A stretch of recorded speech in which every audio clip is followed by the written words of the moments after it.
Hello, my name is Jisa, and I am reading Master Dōgen's Shōbōgenzō, and we are halfway through Inmo, or It, the Ineffable. Paragraph 97.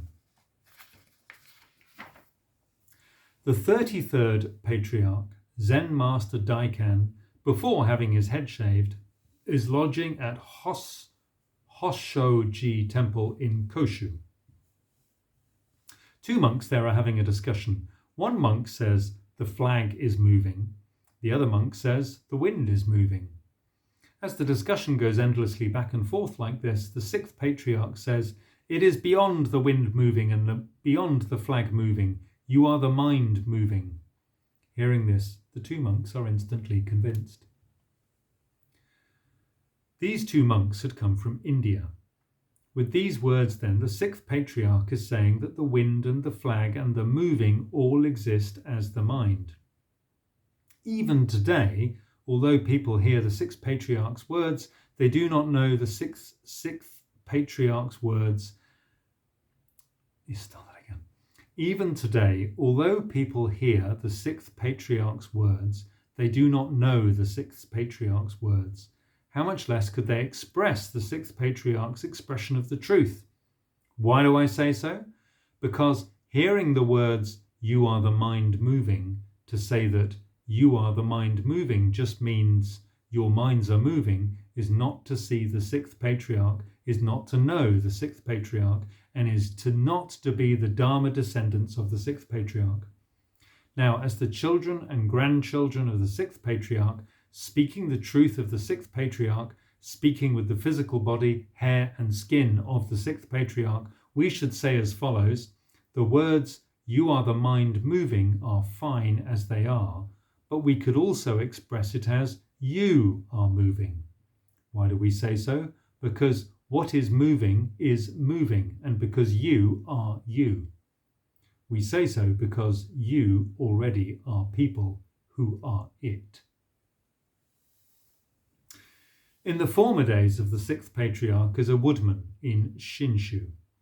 He knows the mountains well and knows the waters well. Through his effort under the green pines, he has eradicated roots. But how could he know of the eternal teachings that illuminate the mind, when one is at one's ease by a bright window? Under whom could he learn cleansing and sweeping?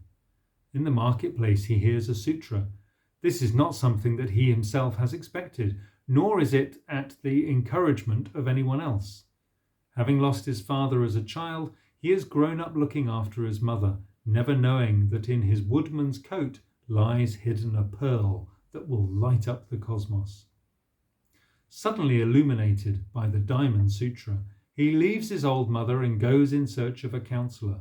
It is an example of behavior that is rare among men. Who can make light of kindness and love?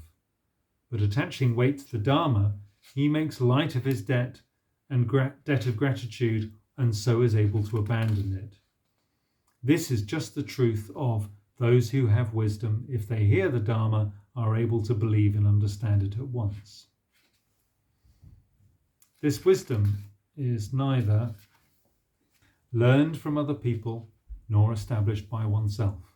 Wisdom is able to transmit wisdom, and wisdom directly searches out wisdom. In the case of the 500 bats, I've got to look that one up.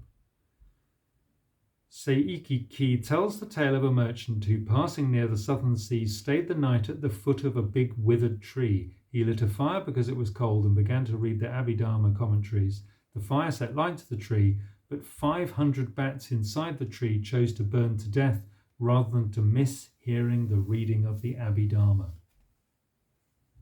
Okay. In the case of the 500 bats, wisdom naturally consumes their bodies. They have no body and no mind of their own at all. In the case of the 10,000 swimming fishes, in Hoko Ryo's translation of Kon Komyo Kyo, 10,000 fishes who heard the reading of a Buddhist sutra were reborn as angels in Tusita heaven. Well, that's just lovely. In the case of the 10,000 swimming fishes, due neither to circumstances nor to causes, but because wisdom is intimately present in their bodies, when they hear the Dharma, they understand at once. It is beyond coming and beyond entering. It is like the spirit of spring meeting springtime, for example. Wisdom is beyond intention, and wisdom is beyond no intention. Wisdom is beyond consciousness, and wisdom is beyond unconsciousness. How much less could it be related to the great and the small? How much less could it be discussed in terms of delusion and realization? The point is that although the sixth patriarch does not even know what the Buddha Dharma is, never having heard it before, and so neither longing for it nor aspiring to it, when he hears the Dharma, he makes light of his debt of gratitude and forgets his own body. And such things happen because the body and mind of those who have wisdom is already not their own. This is the state called able to believe and understand at once. No one knows how many rounds of life and death people spend, even while possessing this wisdom, in futile, dusty toil. They are like a stone enveloping a jewel, the jewel not knowing that it is enveloped by a stone, and the stone not knowing that it is enveloping a jewel. When a human being recognizes this jewel, a human being seizes it.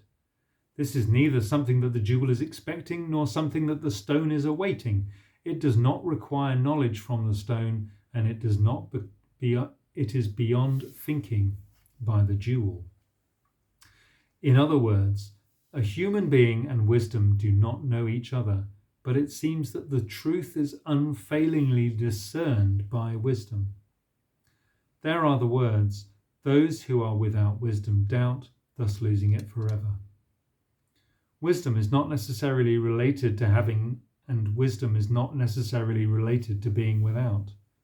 At the same time, there is existence in the spring pines at one moment, and there is the real state of being without, as the autumn chrysanthemums.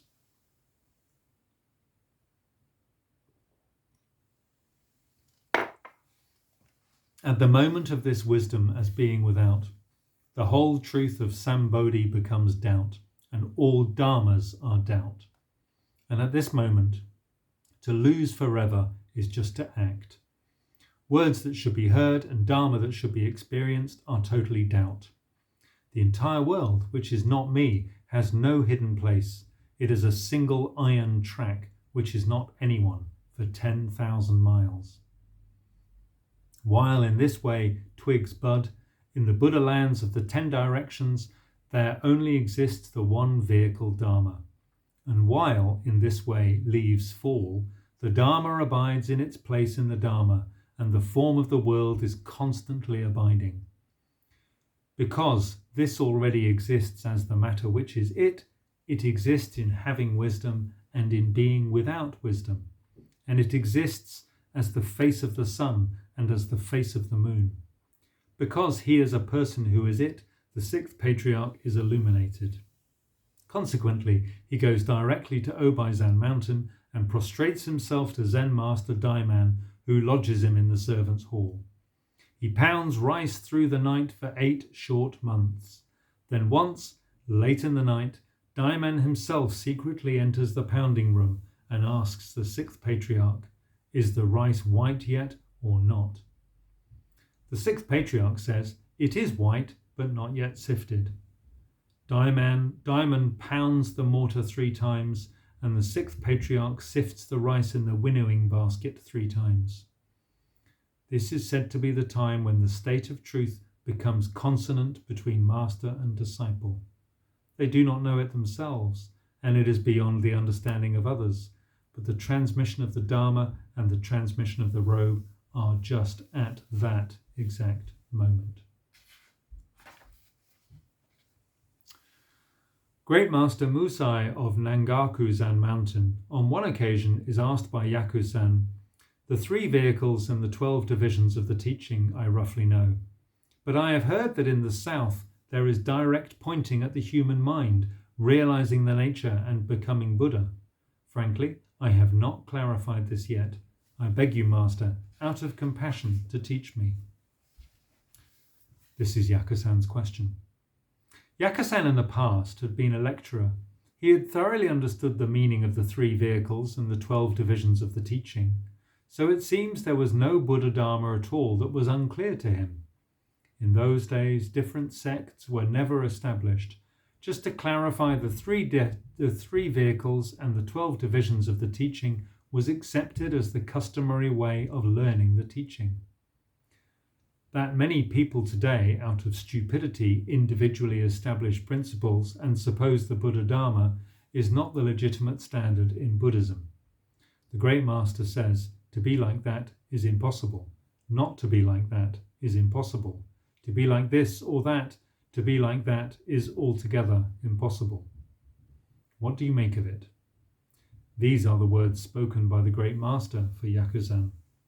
Truly, because to be like that or not to be like that is altogether impossible, to be like that is impossible, and not to be like that is impossible. Like that describes it. It is not a matter of the limited usefulness of words and not a matter of the unlimited usefulness of words. We should learn it in the state of impossibility, and we should inquire into impossibility in the state of it. It is not that this concrete it and the impossible are relevant only to the consideration of Buddhas. To understand it is impossible. To realize it is impossible. Zen Master Daikan of Sokai Zan Mountain, on one occasion teaches Zen Master Dai of Nangaku, this is something coming like this. These words say that being like this is beyond doubt, for it is beyond understanding. Because this is something, we should realize in experience that all the myriad things are truly something. We should realize in experience that every single thing is truly something. Something is not open to doubt. It comes like this. Shōbōgenzō Inmo, preached to the assembly at Kannon-dori Kosho Horinji Temple on the 26th day of the 3rd lunar month in the 3rd year of Ninji, 1242. Thank you for listening.